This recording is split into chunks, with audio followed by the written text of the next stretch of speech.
fellow Toastmasters and all the many guests that we have. Now, why would I pick LBJ? It's quite a change from opera.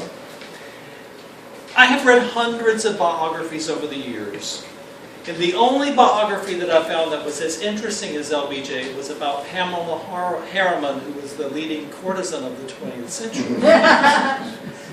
She was the only one whose story was as interesting as LBJ.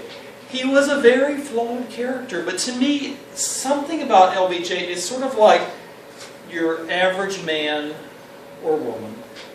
Their life blown completely out of proportion. The bad parts are really, really bad. And the good parts are really, really great. He was probably the most crooked man we've ever had as president. Rivaled only by maybe Nixon.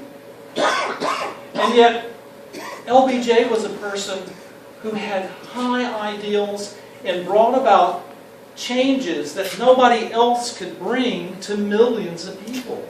He started out, even when he was a representative in Texas, bringing electricity to the hill country in Texas. It was one of the last places in the country to have it.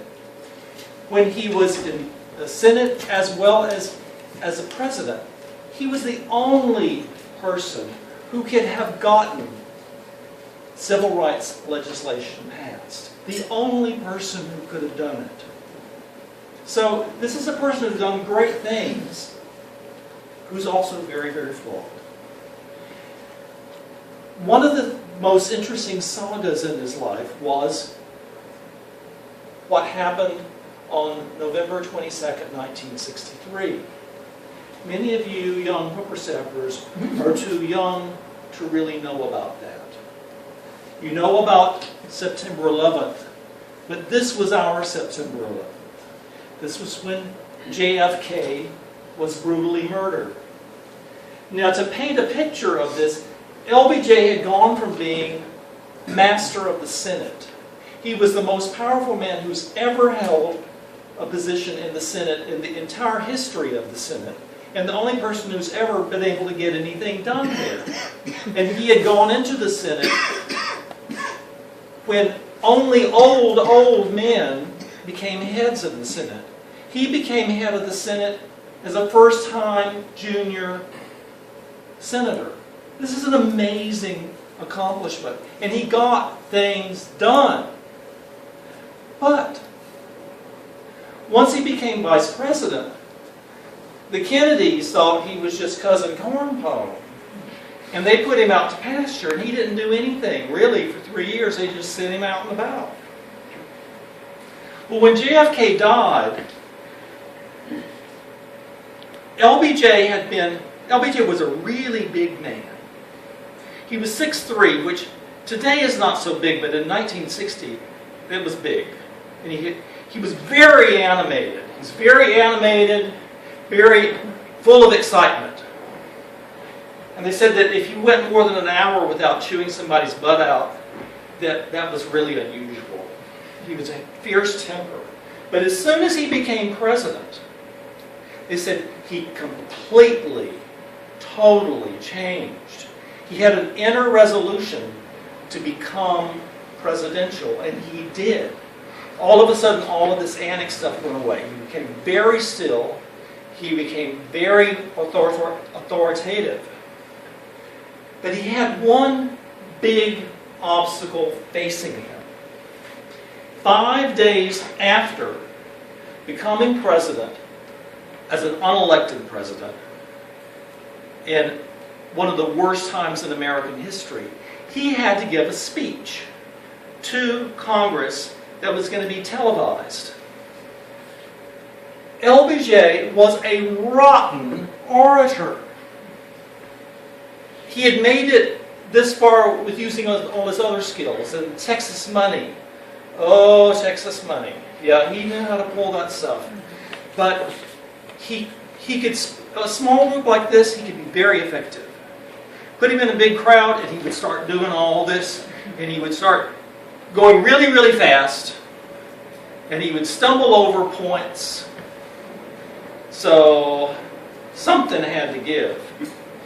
And people who were close to him had been with him while he had been coached all these years.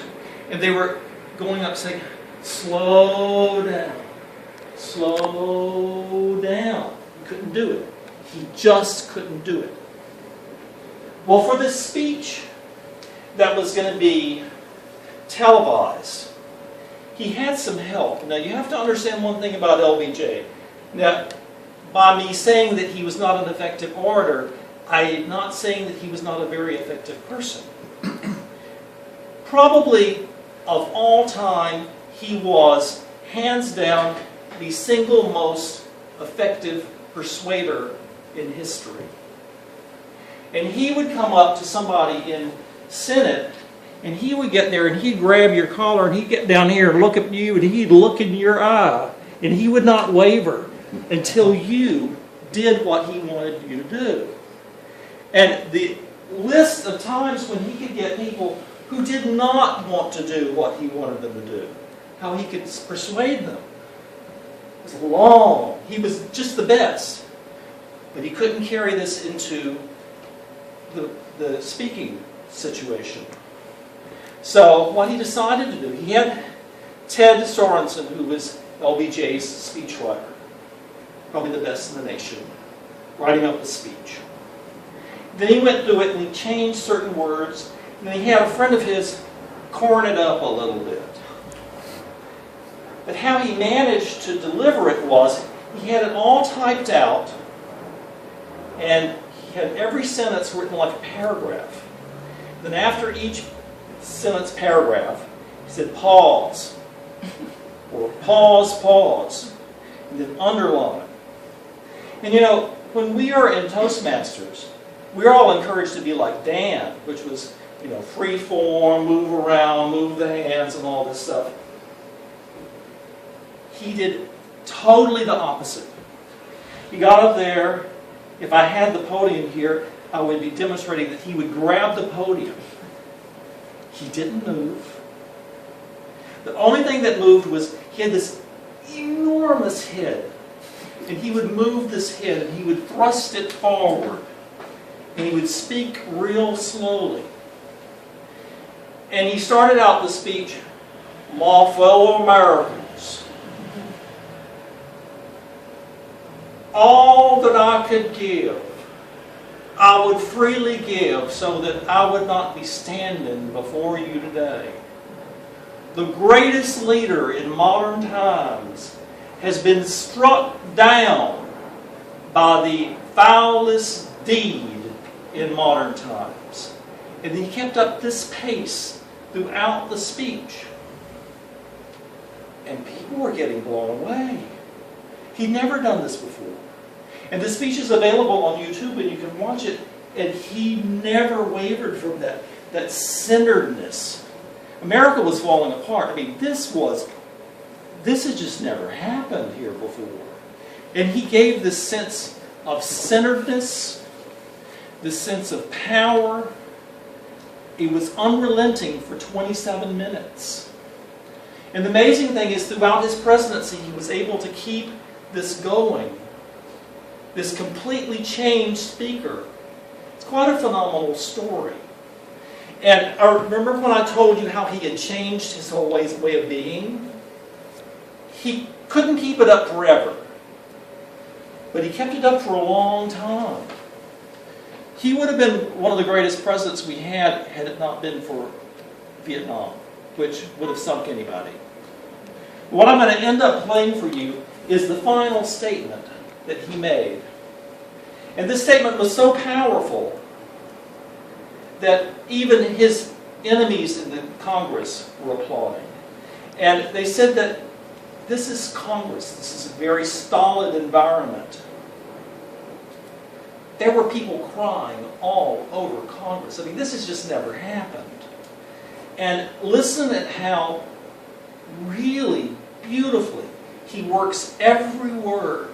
And the incredible tension, the emotional tension in this voice, like he's almost going to cry, but he's so strong he's not going to. Listen how this completely decimates Congress.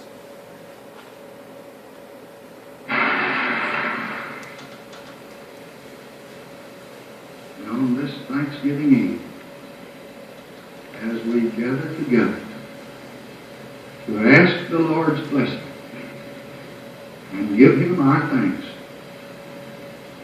let us unite in those familiar and cherished words.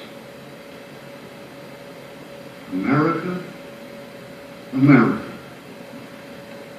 God shed His grace on thee and crown thy good with brotherhood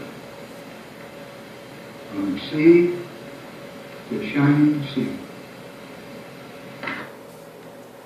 Well, it was this enormous standing ovation, and the New York Times even said, this is a really great orator. And if you had heard Lyndon before that, you would have seen what a real revolution this man had accomplished in his abilities. And hopefully we can all accomplish in ours. So thank you for listening to me and the story of LBJ.